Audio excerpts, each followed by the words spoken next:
You know, my father used to say, when something that's supposed to make sense stops making sense, son, that's when you pay attention. And lately, something in our economy has stopped making sense. Imagine lending someone money for 10 years and getting less interest than if you'd lent it for just 3 months. Sounds upside down, right? But that's exactly what's happening right now. And every time it's happened before, something big has broken. It happened in 1929, when the Roaring Twenties came to a sudden, terrible end. It happened in 2000, when the internet bubble popped. It happened again in 2008, when the housing market collapsed and dragged the whole system down with it. And now, 2025. That same warning light is flashing again, brighter and longer than ever. So, what is the bond market trying to tell us this time? Let's start with the basics, what this so-called yield curve really means, and why it's keeping economists awake at night. Think of the yield curve as a story about trust over time. When you lend money, whether it's to your neighbor or to the government, you expect interest in return. That's fair. And common sense says that lending for longer should earn more. If I lend you $100 for 3 months, that's one thing. But for 10 years, well, a lot can happen. Prices rise, people default, life changes. Naturally, the 10-year loan should pay more interest than the 3-month one. That upward slope, short-term rates lower, long-term rates higher, is a normal yield curve. It signals optimism, a belief that the future, though uncertain, is manageable. But sometimes that curve flips. Short-term rates climb above long-term ones. It's like paying more to rent a car for a day than for a month. Something's off. When that happens, when the yield curve inverts, it's the market's way of screaming, trouble ahead. Because what it really means is this. The smartest, most cautious investors in the world, the ones who buy government bonds, are suddenly so nervous about the near future that they'd rather lock up their money for years at a lower return than risk what's coming soon. They're not afraid of 2030. They're afraid of tomorrow. That's the signal. That's the scream. And every time we've heard it before, it's been the calm before a very big storm. I want you to think back, or if you're younger, imagine the 1920s. America was riding high. The Great War was over. Young people were dancing to jazz in speakeasies. New inventions were everywhere. Automobiles, radios, electric appliances. The stock market was soaring, and everyday folks, not just the wealthy, were getting in on the action. You could buy stocks on credit, on margin they called it, with just a small down payment. Folks thought prosperity had no end. Sound familiar? But in the spring of 1928, something quiet happened in the bond market. The yield curve inverted. It was a whisper at most. People didn't hear over the roar of the party. And for almost 2 full years, nothing seemed to happen. The stock market kept climbing. Up, up, up, gaining close to 50% after that warning signal appeared. People were convinced it was different this time, that America had entered a permanent new era of prosperity. But the curve wasn't wrong. It was just early. And that's the trap, you see. The lag time between the warning and the disaster. It creates an illusion, a false sense of security that makes the eventual crash so much more devastating. By October 1929, the dream ended. The bubble burst with a violence that shocked the nation. The stock market didn't just decline, it collapsed, losing 80% of its value over the next few years. Banks failed by the thousands. Unemployment, which had been barely noticeable, soared to 1 in 4 Americans out of work. An entire generation learned a brutal lesson about what happens when warning signs are ignored. My own grandfather lost his small business in those years. He never quite trusted the stock market again. The illusion of endless prosperity gave way to the harsh reality of the Great Depression. And it all started with that quiet signal in the bond market, nearly 2 years before anyone else saw it coming. Fast forward 70 years. Those of us who lived through the turn of the millennium remember the excitement, the optimism, maybe even the madness of the late 1990s. This time, the fantasy centered on the internet. Suddenly, every startup with a .com in its name was worth millions, sometimes billions, even if it had never made a penny of profit. Young entrepreneurs became overnight millionaires on paper. Everyone wanted in. Technology stocks soared to valuations that, in hindsight, made no earthly sense. The economy looked unstoppable. Unemployment was low. The federal budget was actually balanced for the first time in decades. Alan Greenspan, the Federal Reserve Chairman, talked about irrational exuberance. But even he couldn't stop the momentum. And then, in the year 2000, the yield curve inverted again. This time, the lag was shorter, about 8 months. And critically, unlike what we're seeing today, the stock market didn't keep rallying after the inversion. It began to fall almost immediately. The signal in 2000 marked the end of the euphoria, not a precursor to one final manic run-up. When reality set in, when investors finally asked, wait, how is this company worth $10 billion when it's losing money every quarter? That's when the bubble burst. Trillions of dollars in paper wealth simply evaporated. The economy slid into recession. It was painful, but compared to what came next, it was almost a gentle warning. Then came 2008, a year that those of us over 60 will never forget, no matter how much we might want to. The fantasy of the mid-2000s was built on housing. For generations, Americans had been told that a home was the safest investment you could make. Real estate, they said, only goes up. And for a while, it seemed true. Home prices climbed year after year. Banks were falling over themselves to lend money to anyone with a pulse. You didn't need a down payment. You didn't need to prove your income. They'd give you a mortgage anyway, then bundle that mortgage up with thousands of others and sell it as a safe investment to pension funds and banks around the world. It was a house of cards, but nobody wanted to admit it. The music was playing and everyone was still dancing. And then, in July of 2006, amid all this euphoria, the yield curve inverted once more. But just as in the 1920s, the lag was significant. For 16 long months, the illusion held. The stock market continued to rally, reaching new record highs. Unemployment stayed low. The economy looked strong on every chart that mattered to the evening news. The Federal Reserve, completely misreading the signal, kept raising interest rates, tightening the noose. Pundits and bankers insisted, and I remember hearing this again and again, that it's different this time, that the risk was contained. Those of us who'd lived through tough times before felt a knot in our stomachs, but we didn't know exactly when or how it would break. And then 2008 arrived. The entire global house of cards collapsed in spectacular fashion. Bear Stearns, Lehman Brothers, names that had been pillars of Wall Street for generations, disappeared almost overnight. The banking system froze. Credit dried up. Families lost their homes by the millions. The stock market plummeted. Retirement accounts that had taken decades to build lost half their value in months. I remember sitting at my kitchen table, looking at my retirement statement and feeling a cold wave of fear wash over me. It wasn't just numbers on a screen. It was my future, your future, our children's futures all hanging in the balance. And the world fell into the worst financial chaos since the Great Depression my grandfather had told me about. The pattern was unmistakable, a warning signal, a long period of denial and false confidence, and then sudden, brutal collapse. And here's what keeps me up at night. We're in that same pattern right now. So, here we are again. The yield curve inverted in August of 2022, and it's been inverted ever since, more than 2 years now. And yet, everything looks fine, doesn't it? Stock markets have been rallying, especially anything connected to artificial intelligence. Unemployment numbers remain low. Consumer spending continues. The economy, on paper, still appears remarkably strong. This cognitive dissonance, a screaming recession signal set against a backdrop of apparent prosperity, is the very definition of what I call the illusion of calm. It's that strange quiet moment before the thunderstorm when the birds stop singing and the air feels heavy, but the sky hasn't opened up yet. It's the moment when people stop listening because nothing bad has happened yet, so maybe nothing bad will happen at all. But I've seen this movie before. We all have, if we're honest with ourselves. In the 1920s, the fantasy was that new technology, automobiles, radios, electrification, would create permanent prosperity. In the mid-2000s, it was that housing prices could only ever go up, that we'd figured out how to spread risk so perfectly that nothing could go wrong. And today the fantasy is that artificial intelligence will create such a massive productivity boom that it can defy economic gravity itself, that it can somehow offset the crushing weight of debt that's been building up across every corner of our economy. Every generation, it seems, finds its own reason to believe that this time is different, that the old rules don't apply anymore, and every single time, reality wins.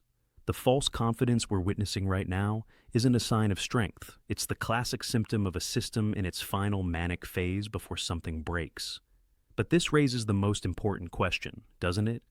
If the signal is so dire, if history is so clear, why hasn't the recession hit yet? What's holding the system together? The answer lies in something unprecedented that happened just a few years ago, something that's given our economy a temporary shield, but one that's now starting to crack. To understand why the storm hasn't hit yet, we need to talk about something that's never happened before in economic history. What I think of as the pandemic armor that's been protecting us. Cast your mind back to 2020. The world shut down almost overnight. Businesses closed. Millions lost their jobs in a matter of weeks. It should have been an immediate catastrophic economic collapse. And it would have been, except governments around the world did something extraordinary. They opened the floodgates and poured trillions of dollars directly into the economy. Here in the United States alone, consumers accumulated an astonishing surplus, over $2.5 trillion in excess savings. Think about that for a moment. Checks arrived in the mail. Unemployment benefits were expanded and extended. Small business loans, many of them forgiven, kept companies afloat. Mortgage forbearance programs let people stay in their homes even when they couldn't make payments. Student loan payments were suspended. For a brief window in time, American consumers and small businesses were, financially speaking, invincible. This massive cushion of cash acted like a suit of armor, like a system-wide anesthetic that hid the damage being done underneath. When energy prices spiked in 2022 after the war in Ukraine started, the kind of oil shock that in the 1970s brought immediate recession, people just kept spending. They had the savings to absorb it. When interest rates started climbing at the fastest pace in 40 years, when mortgage rates went from 3% to 7% almost overnight, the economy should have seized up. But it didn't, because households still had that cushion to fall back on. People kept spending. Businesses kept hiring, and the economy looked invincible, even as the yield curve screamed its warning into the void. I remember thinking at the time, this feels too good to last. And I was right to worry, because that armor is now gone. The anesthetic is wearing off, my friends. Those $2.5 trillion in excess savings have been spent down, evaporated by persistent inflation that made everything from groceries to gasoline more expensive month after month. To maintain their standard of living, to keep up with the rising cost of simply living, American consumers have turned to debt. Credit cards are now maxed out, with outstanding balances hitting record highs we've never seen before. And the cracks, the real, visible cracks, are starting to appear. Delinquency rates for credit cards and auto loans are rising at the fastest pace since 2008. That phrase should make your ears perk up. Since 2008. The invisible shield that protected the system through the yield curve's warning is fading fast. And when it's fully gone, when there's no cushion left, the real unmitigated impact of the tightest monetary policy we've seen in decades will finally be felt. The calm we're experiencing right now, it's the illusion. The pressure building beneath the surface, that's the reality. Now, here's something most people don't understand about how these crises actually unfold. The recession doesn't typically begin when the yield curve is at its deepest, most inverted point. The recession begins, and this is crucial, when the curve uninverts and starts to steepen back toward normal. That steepening, that return toward positive territory, is the final fatal signal. It's been the trigger before every single economic downturn in modern history. In May of 2007, just months before the financial crisis truly began, the curve uninverted. In November of 2000, right before the recession hit in 2001, it uninverted. And in October of 1929, at the very moment the Great Depression was unleashed, the yield curve uninverted. Why does this happen? Why is the return to normal actually the most dangerous moment? The curve steepens because the Federal Reserve finally realizes they've made a terrible mistake. They've kept interest rates too high for too long. And now they're forced to panic and aggressively cut short-term rates in a desperate attempt to save the economy. And the Fed only panics for one reason, because the economy isn't just slowing down anymore, it's actively breaking. Unemployment starts to spike. Credit markets freeze up. Companies that couldn't refinance their debt at reasonable rates start to fail. The damage that's been accumulating beneath the surface for months or years suddenly becomes visible to everyone. The uninversion isn't the all-clear signal, it's the sound of the starting gun. It's the market's way of pricing in the start of the very recession the inversion had predicted all along. And we may be approaching that moment right now, or we may get one more false alarm first, what I call the whipsaw signal. Let me explain what I mean. Sometimes the market gives us a fake out, a false sense that the danger has passed. We saw this in 2006. The curve briefly inverted, then uninverted, causing a market correction that scared investors. But then, and this is the trap, it re-inverted. This whipsaw pattern postponed the real recession, lulled people into thinking they had dodged the bullet, and allowed the stock market to rally to brand new highs for one final euphoric blow-off top before the ultimate collapse in 2008. We saw the same thing in 1998, a brief inversion, an uninversion that spooked the market, and then a re-inversion that paved the way for the final 2 insane years of the dot-com bubble. This whipsaw pattern is the psychological trap in its most potent form. It's highly possible, I'd even say probable, that we're witnessing that very dynamic right now. A recession scare, a brief moment of market weakness, followed by a re-inversion that fuels one last irrational rally before the system finally gives way. And that brings me to the human element of all this, because these aren't just charts and numbers. They're stories about how we think, how we feel, and how we fool ourselves. There's a powerful force at work in our minds called recency bias. It's the tendency to believe that what just happened is more important than anything else, more real than any warning signal from the past.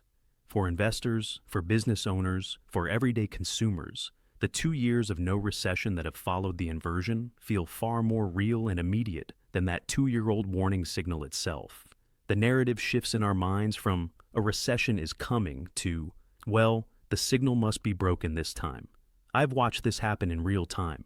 Friends of mine, smart people, started saying 6 months ago, maybe it really is different this time. Maybe the Fed pulled off a soft landing. Maybe AI really will save us.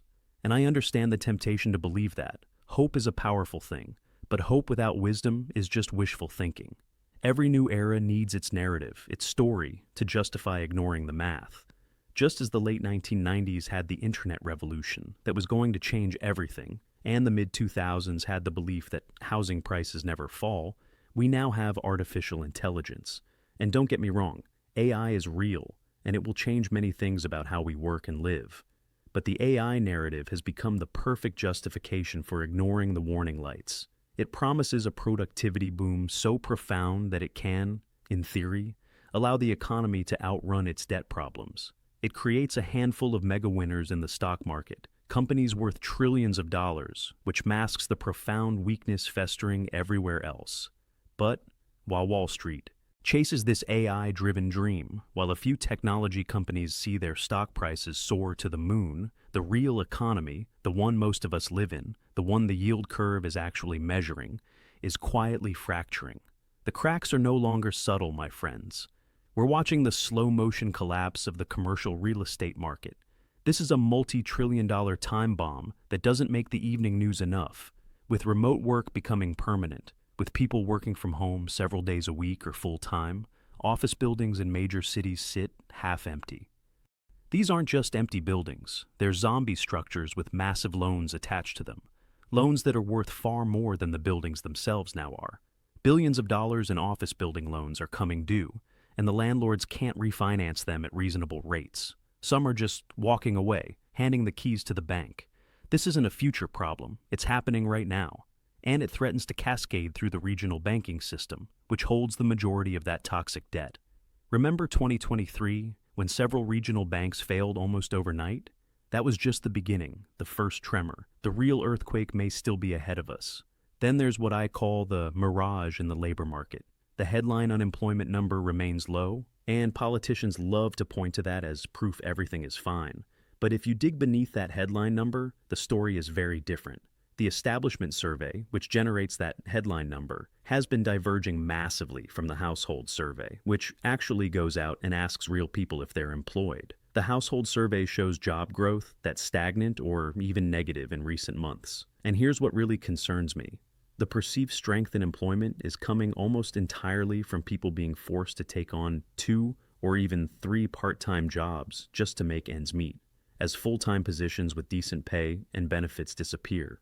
I've talked to people in their 30s and 40s, folks who should be in their prime earning years, working multiple gigs with no security, no health care, no retirement plan. This isn't economic strength. It's quiet desperation dressed up to look like resilience.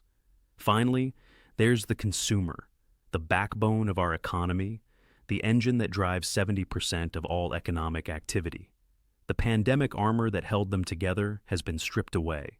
That $2.5 trillion in excess savings is completely gone, replaced by over $1 trillion in credit card debt, the highest we've ever recorded. And it's not just the amount of debt, it's what's happening with it. Delinquency rates for credit cards and auto loans aren't just rising, they're accelerating at the fastest pace since 2008. There's that year again. These are not isolated issues, random problems cropping up in different corners of the economy. They are the direct physical symptoms of the economic strangulation that the yield curve has been warning about for over 700 consecutive days. The system isn't bending under the pressure anymore. It's cracking, and those cracks are starting to spread. When you put all this together, when you step back and look at the full picture, the patterns become unmistakably clear. The historical parallels are nearly exact. The signal is screaming louder than it ever has. But there's one final factor that makes this moment truly unprecedented, something that elevates the coming crisis from just another severe recession into what could be a systemic reset of how our entire economy functions. The incomprehensible scale of our debt. The current situation is far more fragile than either 1929 or 2008 ever was. Back in the 1920s, household debt was minimal by today's standards. Most people didn't have mortgages. They rented or owned their homes outright. Credit cards didn't exist. In 2008, while the crisis was devastating, it was largely, though not entirely, contained within the housing market. The toxic asset was the subprime mortgage, and once those were written down and dealt with, painful as it was, the system could begin to heal. Today, the leverage isn't contained in one sector. It's everywhere. It's systemic, woven into the very fabric of modern life. It's in the mortgages taken out at record-high prices when rates were near zero. It's in the auto loans with payments that now average over $700 a month. It's in the mountains of student loan debt that burden an entire generation. It's in the record-high credit card balances I just mentioned. It's in the corporate debt, trillions of dollars borrowed at near zero interest rates that now needs to be refinanced at 5, 6, 7%. And most of all, it's in the government deficits themselves. Record-breaking, gargantuan deficits that were unimaginable just 20 years ago. The entire global system has become a web of interlocking debt, all built on a single assumption that turned out to be catastrophically wrong. The assumption that money would remain cheap forever, that interest rates would stay near zero indefinitely. The yield curve, in its deeply inverted state, is the mathematical proof that this assumption has failed.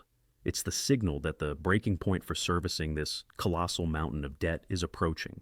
And here's what keeps me up at night. What I think about when I look at my grandchildren and wonder what kind of world they will inherit. There has never been a soft landing from a yield curve inversion this deep and this long. Not once in recorded history. To believe that this time will be the first, that somehow we'll glide gently into a mild slowdown and then back to prosperity, is to engage in the most dangerous form of magical thinking. What's coming isn't just another cyclical recession, the kind we've seen every 7 or 8 years, where things get rough for a while and then bounce back. What's coming is the unwinding, the painful, chaotic, but perhaps necessary structural reset of a global economy that's been built on decades of excess leverage and false confidence. The longer this illusion of strength lasts, the more pressure builds in the system, and the more violent the eventual release will be. But I want to be very clear about something, because this isn't meant to scare you into paralysis. This analysis isn't a call for fear or panic. It's a call for awareness, for clear-eyed recognition of reality. The yield curve doesn't tell us to panic or to sell everything and hide cash under the mattress. It tells us to prepare, to be thoughtful, to position ourselves and protect what we've worked our whole lives to build. It's the economy's most reliable truth teller, whispering reality long before anyone else wants to hear it. It's saying that something fundamental is broken, that the pressure has reached its limit, and that pretending otherwise won't change the inevitable outcome. In every storm, the period of calm right before the thunder cracks is the most deceptive. The air gets still, the sky takes on that strange yellow-green color, and if you don't know better, you might think you're safe. And when the storm finally hits, people will claim they never saw it coming, even though the signal was right there, flashing red for all to see for more than 2 years. But this time, we can see it. We can feel it. The yield curve does not lie. It only waits to be heard. I've lived through a few storms in my time. The stagflation of the 70s, the savings and loan crisis, the dot-com bust, the horror of 2008. And one thing I've learned is that the calm before the thunder is when people stop listening. They convince themselves it'll be different, that they'll somehow be spared, that the warning doesn't apply to them. Don't be one of them. Don't let recency bias and wishful thinking cloud your judgment. If this message hit home, if it made you think or reminded you of lessons you learned decades ago, take a moment to hit that like button down below. It helps more folks hear this kind of honest talk, the kind of conversation we used to be able to have around kitchen tables and coffee shops without all the noise and spin. Subscribe if you want to keep walking through history and headlines together, looking at where we've been to understand where we might be headed. And tell me in the comments, what's your gut saying about where this economy is headed? Are you seeing the same warning signs in your own community, in your own life? I read every comment, and I learned from your experiences and wisdom. Because at the end of the day, we're all in this together, trying to navigate uncertain times with the wisdom we've earned through experience and the hope that comes from having weathered storms before.